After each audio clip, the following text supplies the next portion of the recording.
آج پیسہ کہتا ہے مجھے حاصل کرو، باقی سب کو بھلا دو۔ وقت کہتا ہے میرے پیچھے چلو، باقی سب کو چھوڑ دو۔ مستقبل کہتا ہے میرے لیے کوشش کرو، مجھے اچھا بنانے کی کوشش کرو، مجھے خوبصورت بنانے کی کوشش کرو، باقی سب کو چھوڑ دو۔ میرا اللہ صرف اتنا کہتا ہے کہ مجھے بس یاد کرو، دن میں ایک بار ہی صحیح مجھے یاد تو کر لیا کرو۔ اے بندے، جب تو مجھے یاد کرے گا تو یہ تمام چیزیں تیرے قدموں پر نہ ڈال دو، مجھے رب العالمین بھی نہ کہنا۔ پھر اچھا مستقبل، اچھا وقت، پیسہ، رزق کی فراوانی، سب کچھ تیرے قدموں پر نہ ڈال دوں تو مجھے رب العالمین بھی نہ کہنا۔ جوانو، اگر مصیبت میں بھی راحت ملے، مصیبت میں بھی پریشانی نہ ہو، تو سمجھو تم اللہ کی امان میں ہو، سمجھو تم اللہ کی پناہ میں ہو۔ اور سنو، جب راحت میں بھی دل بے قرار ہو، جب راحت میں بھی دل بے چین ہو، دل بے قراری کا سبب بنا ہوا ہو، جب راحت میں بھی پریشانی ہو، تو سمجھو تم اللہ کی گرفت میں ہو، تم اللہ کی پکڑ میں ہو۔ جوانو، ایک لمحے کے لیے اپنے باطن پہ نظر ڈال لو، ایک لمحے کے لیے سوچو تو صحیح کہ ہم کس مقصد کے لیے اس دنیا پر آئے۔ اللہ تعالیٰ نے ہمیں کس مقصد کے لیے پیدا فرمایا، کس مقصد کے لیے اللہ نے ہمیں حضرت انسان بنایا، اشرف المخلوقات بنایا۔ اللہ چاہتا ہمیں فرشتہ بھی بنا سکتا تھا، اللہ چاہتا ہمیں جانور بھی بنا سکتا تھا، اللہ چاہتا ہمیں ان جانوروں میں سے بھی پیدا کر سکتا تھا جو جانور نجس ہیں، جو جانور پلید ہیں، جن جانوروں سے ہمیں گھن آتی ہے۔ آخر ہمیں حضرت انسان بنانے کا مقصد ہی کیا تھا؟ ایک ہی مقصد تھا، وہ تھی انسانیت کی ہمدردی، وہ مقصد تھا انسانیت کی خدمت، انسانیت کی ہمدردی، انسانیت کے دکھوں کو اپنے دکھ سمجھنا، انسانیت کے دردوں کو اپنے درد سمجھنا۔ جوانو، یہاں پر مجھے میرے رسول کریم صلی اللہ علیہ وسلم کا ایک واقعہ یاد آ گیا۔ اس واقعے نے لاکھوں کروڑوں بھٹکے ہوئے نوجوانوں کو راہ راست پر لگا دیا۔ اس واقعے نے لاکھوں نوجوانوں کی زندگی بدل ڈالی، پتھر دلوں کو موم کر دینے والا واقعہ۔ میرے کریم نبی کی چوکھٹ پر اگر کوئی دشمن آتا، اپنوں کے سروں پر تو شفقت بھرا ہاتھ رکھتے ہی رکھتے۔ کمال کی بات یہ تھی کہ میرے نبی نے دشمنوں کے سروں پر بھی شفقت بھرا ہاتھ رکھا ہے، اپنوں کی مدد تو کرتے ہی کرتے۔ کمال کی بات تو یہ تھی کہ میرے نبی نے غیروں کی مدد کی، میرے نبی نے کافروں کی مدد کی، میرے نبی نے یہودیوں کی مدد کی، یہودیوں کے سروں پر شفقت بھرا ہاتھ رکھا۔ اللہ اکبر! عید کا دن تھا، عید کے دن جناب رسول کریم صلی اللہ علیہ وسلم عید کی نماز پڑھانے تشریف لے جا رہے تھے۔ تو عید کا دن تھا، خوشی کا دن تھا، تو راستے میں سے بچے کھیل رہے تھے، بچے کھیل کود میں مست تھے۔ تو رسول کریم صلی اللہ علیہ وسلم نے دیکھا کہ ان بچوں میں سے ایک بچہ ایسا ہے جو ایک طرف کھڑا ہے، اس کے چہرے پر پریشانیوں کے آثار نمودار ہیں۔ 6 سال کا بچہ ہے، 6 سال کے بچے کے چہرے پر پریشانیوں اور مصیبتوں کے آثار نمودار ہیں۔ دل ہی دل میں رو رہا ہے، اس کا دل بے چین ہے، اس کا دل بے قرار ہے، دل بے قرار ہے، بے قراری کے عالم میں کھڑا کچھ سوچ رہا ہے۔ اتنے میں رسول کریم صلی اللہ علیہ وسلم کی نگاہ مبارک اس بچے کے چہرے پر پڑی، نظر مبارک اس بچے کے چہرے پر پڑی۔ رسول کریم صلی اللہ علیہ وسلم نے جب اس 6 سالہ بچے کے چہرے پر پریشانیوں کے آثار دیکھے، بھوک کے آثار دیکھے، تو نبی کا دل بھر آیا۔ آقا کریم کی آنکھیں چھم چھم برسنے لگیں۔ آقا کریم نے اس بچے کو اپنی طرف بلایا، او پیارے ذرا میرے پاس آؤ نا۔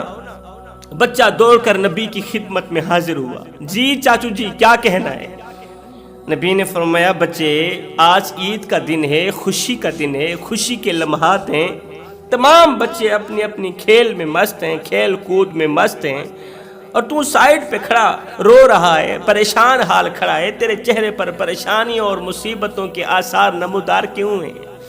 تو پریشانیوں کی دلدل میں پھنسا ہوا کیا سوچ رہا ہے؟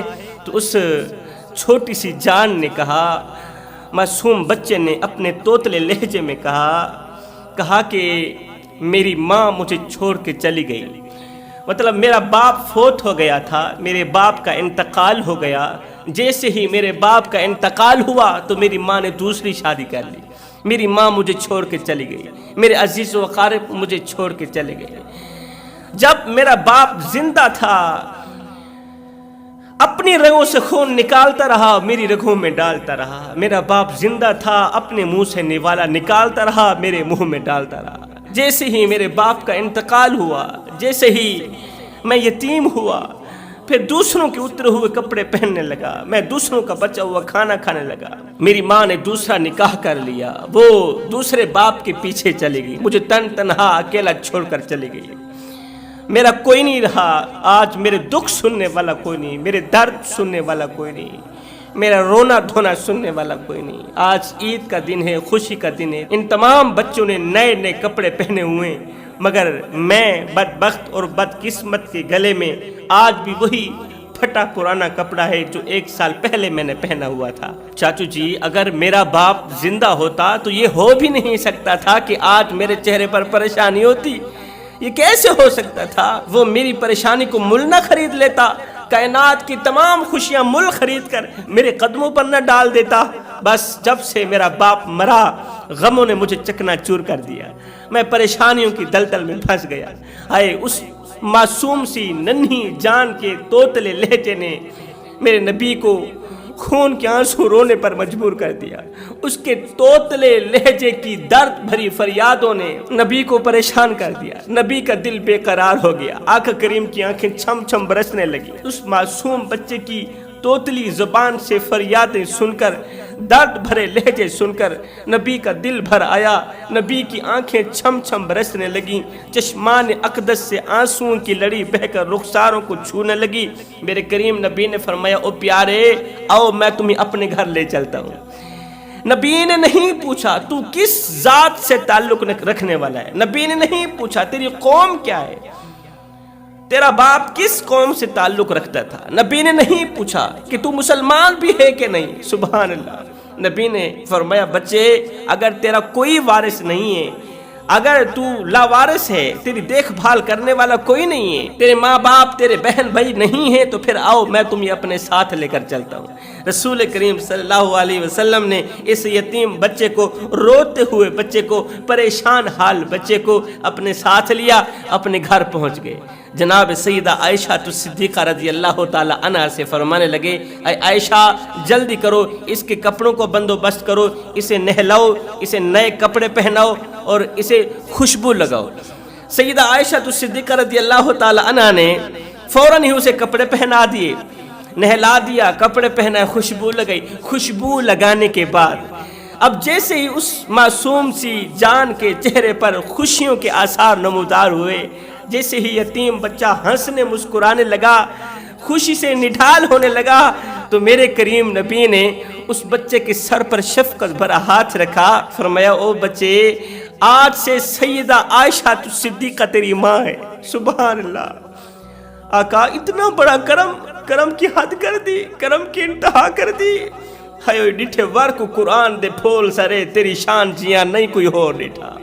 تیری شان دا کرے مقابلہ جہڑا انہوں عاشق کا اصلی چور ڈٹھا.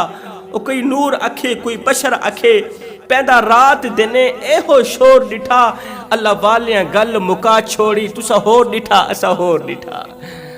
نبی نے فرمایا، او یتیم بچے، او پیارے، آج سے تو یتیم نہیں ہے. آج سے تیرے ساتھ جو یتیمے کا ٹیگ تھا نا وہ ختم ہو گیا. آج سے سیدہ عائشہ صدیقہ تیری ماں ہے، فاطمہ زہرا تیری بہن ہے، حسن و حسین تیرے بھائی ہیں، اور سن محمد تیرا باپ ہے. آج سے تو محمد کا بیٹا ہو گیا، محمد تیرا باپ ہو گیا. آج سے عائشہ تیری ماں ہے. بچہ سنتے ہی خوشی سے جھوم اٹھا، بچے کی جان میں جان آ گئی. خوشی سے جھومتا ہوا آقا کریم کے گھر سے باہر نکلا کہ جلدی سے جاؤں ذرا کھیل کود کے نہ. عید کا دن ہے، بچے کھیل رہے ہیں، کھیل کود کے نہ. جیسے ہی باہر نکلا تو دیگر بچوں نے اسے خوشی سے جھومتا ہوا دیکھا تو بچوں نے پوچھ ہی لیا کہ ابھی تو رو رہا تھا، ابھی تو تیری آنکھیں چھم چھم برس رہی تھیں، ابھی تو تیرے چہرے پر پریشانیوں کے آثار نمودار تھے، تیرے مرے ہوئے ماں باپ تجھے یاد آ رہے تھے۔ ایک پل کے اندر تیری پریشانی خوشیوں میں کیسے بدل گئی؟ ایک پل کے اندر تیری غمگینگی، تیرا غمزدہ چہرہ خوشیوں میں کیسے بدل گیا؟ اس یتیم بچے نے کہا، نہ پوچھو بچوں، میں بھوکا تھا، اللہ تعالیٰ نے میرے کھانے کا بندوبست کر دیا۔ میں پیاسا تھا، اللہ تعالیٰ نے میرے پینے کا بندوبست کر دیا۔ میں لاوارث تھا، میرے بہن بھائی نہیں تھے، کوئی مجھ سے میرا حال چال پوچھنے والا نہیں تھا، اللہ تعالیٰ نے مجھے بہن بھائیوں سے نواز دیا۔ میں یتیم تھا، اللہ تعالیٰ نے مجھے ماں سے نواز دیا۔ اور مزے کی بات تو یہ ہے کہ اللہ تعالیٰ نے محمد کو میرا باپ بنا دیا، میرے کریم آقا کو، محسن کائنات کو، رسول کریم کو میرا باپ بنا دیا۔ میں یتیم تھا، اللہ تعالیٰ نے مجھے باپ عطا کر دیا۔ باپ بھی وہ جو نبیوں کا نبی ہے، باپ بھی وہ جو رسولوں کا رسول، جو رسولوں کا امام، جو نبیوں کا امام ہے۔ جوانوں، میرے کریم نبی نے غیروں کے سروں پر شفقت بھرا ہاتھ رکھا، نبی نے غیروں کو اپنا بنایا، ہم نے اپنوں کو غیر بنا دیا، ہم نے اپنے بھائیوں کو اپنا دشمن بنا دیا، ہم نے اپنی اولاد کو اپنا دشمن بنا دیا۔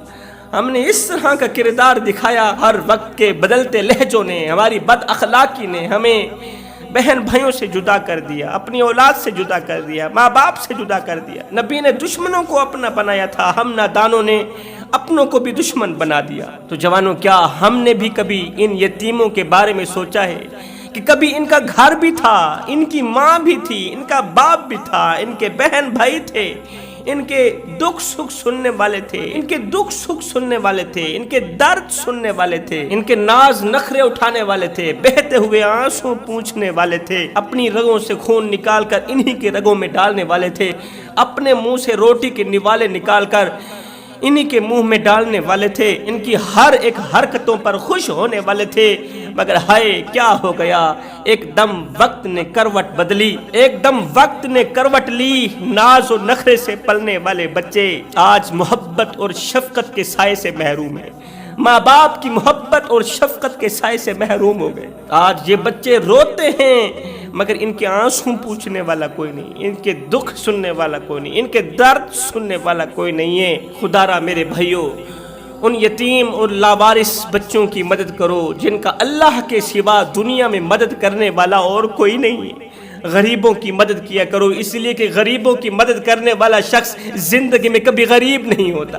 اگر آپ بھی امیر بننا چاہتے ہیں، امیر ہونا چاہتے ہیں اپنی زندگی میں سے، اگر آپ بھی غربت کو نکالنا چاہتے ہیں تو رسول کریم صلی اللہ علیہ وسلم نے فرمایا، صحابہ زندگی میں سے غربت کو نکالنے کا بہترین سا عمل نہ بتاؤں، وہ عمل ہے غریبوں کی مدد کرنا، حسب توفیق، پیاسے کو پانی پلا دو، بھوکے کو کھانا کھلا دو۔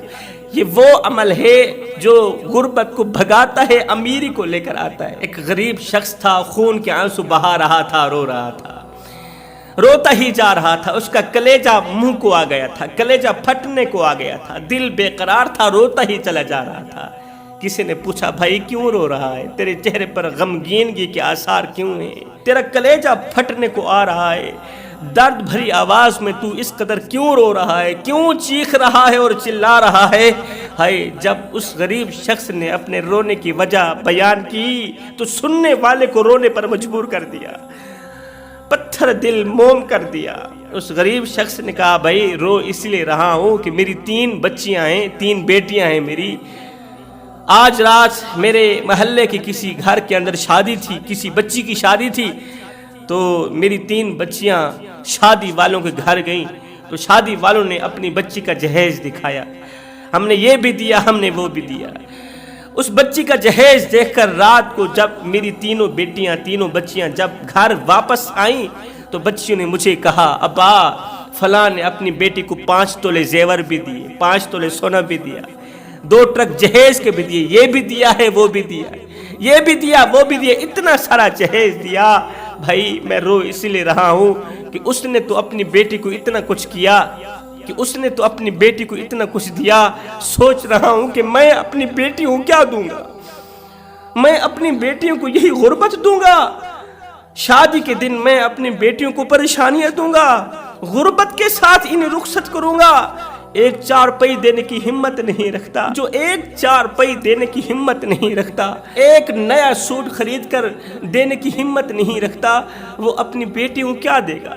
غربت کے سوا کچھ بھی نہیں دے گا۔ آج آپ دیکھتے نہیں ہیں ہمارے محلے میں کسی بچی کی شادی ہوتی ہے، ہماری بچیوں میں سے اگر کسی بچی کی شادی ہو تو ہم سارا جہیز کھول کے رکھ دیتے ہیں، چارپائیوں پر رکھ دیتے ہیں، پھر محلے میں آواز لگاتے ہیں، بچیوں آؤ نہ ہماری بچی کا جہیز دیکھ لو۔ میں نے کہا نادانو، تم نے جہیز دیا تو اپنی بیٹی کو، لیکن یہ کسی کو بھی خیال نہ آیا کہ جو بچیاں تمہاری بچی کا جہیز دیکھنے آئی ہیں، ان بچیوں میں سے لاوارث بچیاں بھی موجود ہیں۔ جو بچیاں تیری بچی کا جہیز دیکھنے آئی ہیں، ان بچیوں میں سے اس غریب بوڑھے باپ کی بچی بھی موجود ہے، جو غریب بوڑھا باپ اپنی بوڑھی کمر پہ بریاں لاد لاد کے دن رات ایک کر کے اوور ٹائم لگا رہا ہے، نہ دن دیکھتا ہے نہ رات دیکھتا ہے۔ اگر کوئی پوچھ لے بابا تجھے نیند نہیں آتی، تو دن کو بھی کماتا ہے تو رات کو بھی کماتا ہے، تو آگے بوڑھا باپ چٹی داڑھی والا بوڑھا رو کر کہتا ہے بیٹے میں کیا کروں، میں نے اپنی بیٹی کے ہاتھ پیلے کر لیے، جوان بیٹی کے ہاتھ پیلے کر لے۔ خدا را میرے بھائیوں، روٹی امیر شہر کے کتوں نے چھین لی، فاقہ غریب شہر کے بچوں میں بٹ گیا، چہرہ بتا رہا تھا کہ اسے مارا ہے بھوک نے، حاکم نے یہ لکھا کہ یہ کچھ کھا کے مر گیا۔ میں کہتا ہوں جہیز کی تو ضرورت ہی نہیں اگر تم نے اپنی بیٹی کو اچھی تربیت دی ہے۔ میں کہتا ہوں سامان کی ضرورت ہی نہیں، 5 تولے سونے کی ضرورت ہی نہیں ہے، کسی چیز کے دینے کی ضرورت نہیں، اپنی بیٹیوں کو اچھی تربیت دے کے رخصت کر دو، اپنی بیٹیوں کو قرآن دے کے رخصت کرو، اپنی بیٹیوں کو نماز دے کے رخصت کرو۔ یہ جہیز دنیا میں بھی کافی ہے اور آخرت میں بھی کافی ہے، اور یہی وہ جہیز ہے جو آخرت میں تمہاری بخشش کا ذریعہ بنے گا۔ اولاد کی اچھی تربیت بھی قیامت کے دن بخشش کا ذریعہ بنے گی، اور ہمیشہ نیک اولاد ہی باپ کی قبر کو جنت کے باغوں میں سے باغ بناتی ہے۔ تم لوگوں نے حضرت سیدنا عیسیٰ علیہ السلام کا وہ عبرت ناک اور سبق آموز واقعہ نہیں سنا؟ حضرت سیدنا عیسیٰ علیہ السلام کے زمانے کا ایک یتیم بچہ تھا، اس کی ماں بھی فوت ہو گئی تھی، اس کا باپ بھی فوت ہو گیا تھا۔ اللہ حکم، ماں بھی مر گئی، باپ بھی مر گیا۔ اب دنیا میں دیکھ بھال کرنے والا کوئی نہیں، روٹی کھلانے والا کوئی نہیں، پانی پلانے والا کوئی نہیں، دکھ سکھ سننے والا کوئی نہیں، درد سننے والا، دکھڑے سننے والا کوئی نہیں، کوئی قریب نہیں آتا کہ کہیں یہ روٹی نہ مانگ لے۔ غربت نے اسے اس قدر چکنا چور کر رکھا تھا، پریشانیوں کی دلدل میں پھنسا ہوا تھا، معصوم سا بچہ تھا۔ اب اس نے فیصلہ کیا کہ میں چلتا ہوں حضرت سیدنا عیسیٰ علیہ السلام کے پاس، میں نے سنا ہے کہ عیسیٰ مردے زندہ کرتا ہے، ہو سکتا ہے وہ میرے باپ کو زندہ کر دے، میری ماں تو نہیں ہے، چلو میرا باپ بھی میری زندگی میں دوبارہ پلٹ کر آ جائے، میری ماں تو نہیں ہے، اگر میرا باپ بھی دوبارہ زندگی میں پلٹ کر دنیا میں آ جائے تو میری زندگی بن جائے گی، یہ پریشانیاں دور ہو جائیں گی۔ اس سوچ کی بنیاد پر یہ بچہ دوڑتا ہوا عیسیٰ علیہ السلام کی طرف جا رہا ہے۔ راستے میں سے قبرستان آیا ہے، اسی قبرستان کے اندر اس کا باپ دفن تھا، اس کی ماں دفن تھی۔ باپ کی قبر کے سرہانے پر بیٹھ کے رو کے کہہ رہا تھا، ابا آج میں عیسیٰ کے پاس جا رہا ہوں، آج تو دنیا میں پلٹ کر آنے والا ہے۔ میں نے سنا ہے عیسیٰ کے دروازے پر جو بھی جائے خالی ہاتھ واپس نہیں جاتا۔ جا کر عیسیٰ علیہ السلام کے سامنے دکھڑے پیش کرتا ہوں، درد سناتا ہوں، اپنے اندر کے بوجھ ہلکے کرتا ہوں۔ اللہ تعالیٰ عیسیٰ علیہ السلام کے دل کے اندر میرے لیے رحم ڈالے گا، عیسیٰ علیہ السلام میرے باپ کو ضرور زندہ کرے گا۔ اس سوچ کی بنیاد پر قبرستان سے اٹھا، دوڑتا چلا جا رہا ہے، اٹھتے بیٹھتے گرتے سنبھلتے آخرکار عیسیٰ علیہ السلام تک جا ہی پہنچا۔ ادباً احتراماً کھڑا ہو گیا، عرض کی اے اللہ کے نبی، آپ کے دروازے پر کتے تو آتے ہوں گے، کتوں کو آپ روٹی تو پھینکتے ہوں گے، بس مجھے کتا سمجھ کر خیرات پھینک دیں، کتا سمجھ کر میرے سامنے بھیک پھینکنے میں اٹھا لوں گا۔ عیسیٰ علیہ السلام نے جب اس کے چہرے پر پریشانیوں اور مصیبتوں کے آثار نمودار دیکھے تو عیسیٰ علیہ السلام کا دل بھر آیا۔ عیسیٰ علیہ السلام کے دل میں اس کے لیے ترس پیدا ہوا، رحم آیا۔ عیسیٰ نے اس کے سر پر ہاتھ رکھا، بچے کیوں رو رہا ہے؟ تو اس بچے نے کہا کہ میں لاوارث ہوں، میری ماں بھی مر گئی، میرا باپ بھی مر گیا، 2 دن کے فاقے کاٹنے پڑتے ہیں، کوئی مجھے روٹی نہیں دیتا، کوئی مجھے پانی پلانے کو تیار نہیں۔ میں چاہتا ہوں کہ جس طرح آپ مردے زندہ کرتے ہیں اسی طرح میرے باپ کو بھی زندہ کر دیں، آپ کے حق میں ڈھیروں دعائیں کروں گا۔ عیسیٰ علیہ السلام نے فرمایا بچے آؤ چلتے ہیں، تیرے باپ کو زندہ کرتے ہیں۔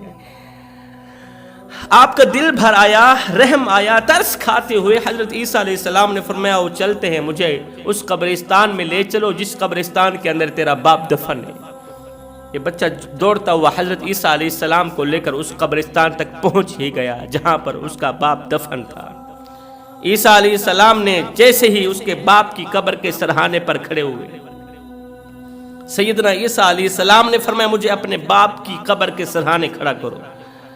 وہ عیسیٰ علیہ السلام کو اپنے باپ کی قبر کے سرہانے لے گیا۔ عیسیٰ علیہ السلام نے دونوں ہاتھ اٹھائے، اللہ سے دعا کی، 2 نفل پڑھی۔ 2 نفل پڑھنے کے بعد عیسیٰ علیہ السلام نے فرمایا اے مردے، اللہ کے حکم سے زندہ صحیح سلامت قبر سے باہر نکلا۔ عیسیٰ علیہ السلام چونکہ اللہ کی مرضی پر، اللہ کی دی ہوئی عطا سے جب اللہ چاہتا تھا تو اللہ کے حکم سے وہ مردے زندہ کیا کرتے تھے۔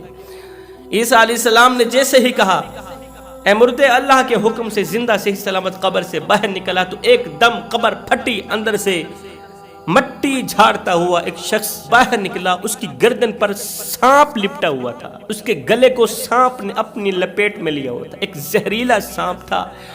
اس کے منہ سے آگ کے شعلے نکل رہے تھے، اس کی کانوں سے آگ کے شعلے نکل رہے تھے، اس کی آنکھوں سے بھی آگ کے شعلے نکل رہے تھے، اور اس کے ہاتھوں کو کیڑے مکوڑے کھا رہے تھے۔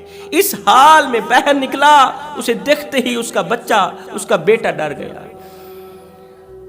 بھاگنے کی کوشش کی۔ عیسیٰ علیہ السلام نے فرمایا رکو، اسے سنتے ہیں کہ آخر کون سے اس نے گناہ کیے تھے کہ ان گناہوں نے اس کی قبر کو جہنم کے گڑھوں میں سے گڑھا بنا دیا، اس کو اتنے دردناک عذاب میں مبتلا کر دیا۔ عیسیٰ علیہ السلام نے فرمایا اے بندہ خدا، سب سے پہلے تو یہ بتا کہ تیرے گلے کو سانپ نے اپنی لپیٹ میں کیوں لے رکھا ہے؟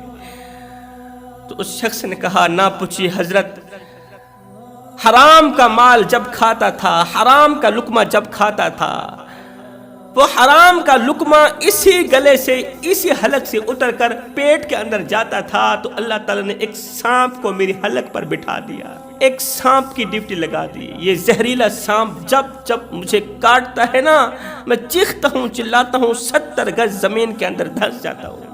عیسیٰ علیہ السلام نے پوچھا اے بندہ خدا، تیرے منہ سے آگ کے شعلے کیوں نکل رہے ہیں؟ اس نے کہا حضرت یہ قبر کی آگ نہیں ہے، یہ جہنم کی آگ ہے۔ میرے منہ سے آگ کے شعلے اس لیے نکل رہے ہیں کہ میں ہر وقت لوگوں کی چغلی کیا کرتا تھا، میں ہر وقت غیبت کیا کرتا تھا۔ اس محفل میں بیٹھنا، اس کی غیبت کرنا، اس محفل میں بیٹھنا، اس کی غیبت کرنا، ہر وقت غیبت ہی غیبت، چغلی ہی چغلی۔ چغلی کرنے والے گناہ نے میرے منہ کے اندر جہنم کی آگ بھڑکا دی۔ عیسیٰ علیہ السلام نے پوچھا تیرے کانوں سے آگ کے شعلے کیوں نکل رہے ہیں؟ کہا کہ میں جب بھی سنتا تھا گندی باتیں سنتا تھا، بری باتیں سنتا تھا، برے کلام سنتا تھا، ان کانوں سے غلط باتیں سنتا تھا، غیبت، چغلی، سب کچھ انہی کانوں سے سنتا تھا، ان گناہوں نے انہی کانوں کے اندر سے جہنم کی آگ بھڑکا دی۔ عیسیٰ علیہ السلام نے پوچھا تیرے ہاتھوں کو کیڑے مکوڑے کیوں کاٹ رہے ہیں؟ اس نے کہا انہی ہاتھوں سے لوگوں پر ظلم کرتا تھا، انہی ہاتھوں سے مار پٹائی کرتا تھا، انہی ہاتھوں سے لوگوں سے مال وصول کرتا تھا، چوریاں کرتا تھا، ڈکیتیاں کرتا تھا، لوگوں کا حق مارتا تھا، لوگوں کا حق غصب کرتا تھا۔ عیسیٰ علیہ السلام نے فرمایا اے بندہ خدا، یہ جو لڑکا ہے یہ تمہارا بچہ ہے، یہ تمہیں واپس دنیا میں لانے کے لیے آیا ہے۔ بچے کی بات سن کر واپس دنیا میں آنا چاہتے ہو؟ اس نے کہا کبھی نہیں آؤں گا۔ حضرت نے فرمایا تمہارا بچہ یتیم ہو گیا ہے، اس کی کوئی دکھ سننے والا نہیں ہے، درد سننے والا نہیں ہے، اسے کوئی پلانے والا نہیں، اسے کوئی کھلانے والا نہیں۔ اس نے کہا میں ہرگز زندہ نہیں ہونا چاہتا، زندہ ہونے کے بعد بھی تو مجھے مرنا پڑے گا نا۔ اللہ کے نبی نے فرمایا تو زندہ کیوں نہیں ہونا چاہتا؟ اس نے کہا حضرت موت کے وقت جو مجھے تکلیف ہوئی تھی، جب روح نکلی تھی، اس وقت کی تکلیف، اس وقت کا درد آج بھی محسوس ہوتا ہے۔ جب روح نکلی تھی، جب موت کے فرشتے نے تھپڑ مارا تھا نا، اس کے تھپڑ کا جو درد تھا آج بھی محسوس ہوتا ہے۔ یہ سانپوں کا کاٹنا، بچھوں کا کاٹنا، منہ میں سے آگ کا نکلنا، کانوں میں سے آگ کا نکلنا، یہ اس تکلیف کے برابر تو کچھ ہے ہی نہیں، اس درد کے برابر تو کچھ ہے ہی نہیں جو درد مجھے موت کے وقت ہوا، جو تکلیف مجھے موت کے وقت ہوئی۔ عیسیٰ علیہ السلام نے فرمایا پھر اللہ کے حکم سے جس طرح تو دنیا میں واپس آیا اسی طرح مر کر قبر کے اندر چلا جائے۔ جس طرح تو زندہ ہوا اسی طرح مر کر قبر کے اندر چلا جا۔ ایک دم وہ مرا، قبر کے اندر چلا گیا، اوپر سے مٹی آ گئی۔ عیسیٰ علیہ السلام اپنے گھر کو چلا گیا، یتیم بچہ اپنے گھر کو چلا گیا۔ یتیم بچے نے جب سنا نا میرا باپ غیبت کرتا تھا، چغلی کرتا تھا، اب یہ بچہ ان گناہوں سے سخت نفرت کرنے لگا، ان کاموں سے سخت نفرت کرنے لگا جو کام اس کا باپ شوق سے کرتا تھا، اور جن گناہوں نے اس کی قبر کو جہنم کے گڑھوں میں سے گڑھا بنا رکھا تھا، ان کاموں سے سخت نفرت کرنے لگا۔ اللہ اکبر، نماز شروع کر دی، عبادت شروع کر دی، خوف خدا میں رونا شروع کر دیا، خوف خدا میں روتا رہا، نماز پڑھتا رہا، قیام کرتا رہا، رکوع سجود کرتا رہا، اللہ کو راضی کرنے میں بھرپور کوشش کی۔ بچہ بڑا ہو گیا۔ ایک دن اللہ کے نبی حضرت سیدنا عیسیٰ علیہ السلام کا اسی قبرستان سے گزر ہوا، اسی قبر سے گزر ہوا جس قبر کے اندر مردے کو دردناک عذاب دیا جا رہا تھا، جس کو اللہ کے نبی نے زندہ کر کے اٹھایا تھا۔ آپ نے جب قبر کے اندر نگاہ ڈالی، نظر ڈالی، تو کیا دیکھا؟ اس کی قبر جنت کے باغوں میں سے باغ ہوئی پڑی، اس کی قبر جنت کے باغوں میں سے باغ ہوئی پڑی۔ آپ حیران رہ گئے، دعا کی، عرض کی، میرے کریم رب، کچھ عرصہ پہلے تو یہ دردناک عذاب میں مبتلا تھا، آج وہ مردہ جنت کی وادیوں میں گھوم پھر رہا ہے، آج اس کی قبر کے اندر ایسے لگتا ہے جیسے جنت کی تمام کھڑکیاں کھول دی گئی ہوں، اس کی قبر کے اندر گلاب کے پھول اگا دیے گئے ہوں جن کی خوشبو سے قبر میں عطر پھیلا ہوا ہے۔ اے اللہ بتا تو صحیح ماجرا کیا ہے، راز کیا ہے؟ میرے اللہ نے فرمایا، او میرے عیسیٰ، ماجرا اصل میں یہ ہے کہ اس کے بچے نے جب سے اس کا عبرتناک حال دیکھا، عبرتناک منظر دیکھا، اسے عذاب میں مبتلا دیکھا، جب بچے نے باپ کو عبرتناک انجام میں دیکھا، باپ کو دردناک عذاب میں دیکھا، تو بچے نے تہیہ کر لیا کہ میں نے زندگی میں غیبت نہیں کرنی، میں نے زندگی میں وہ گناہ ہرگز نہیں کرنے جو گناہ میرا باپ کیا کرتا تھا۔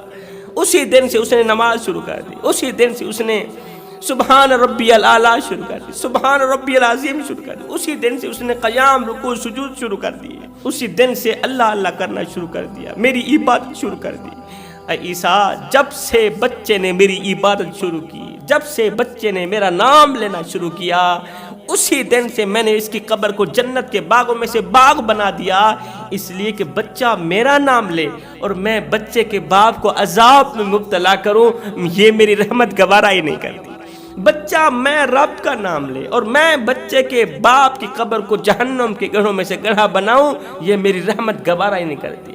بچے نے جب پہلی مرتبہ میرا نام لیا تھا، اللہ تو اپنے نام کے صدقے میرے باپ کی قبر میں سے عذاب ہٹا دے، موسیٰ مجھے اپنی عزت اور جاہ و جلال کی قسم، میں نے اسی دن سے اس کے باپ کی قبر میں سے عذاب کو ہلکا کر دیا تھا۔ جب جب اس کا بچہ میرا نام لیتا ہے، تب تب باپ کی قبر جنت کے باغوں میں سے باغ بن جاتی ہے۔ تو اولاد کی اچھی تربیت، اولاد کو دی گئی قرآن کی تعلیم، دین کی تعلیم، قیامت کے دن باپ کی بخشش کا ذریعہ بنے۔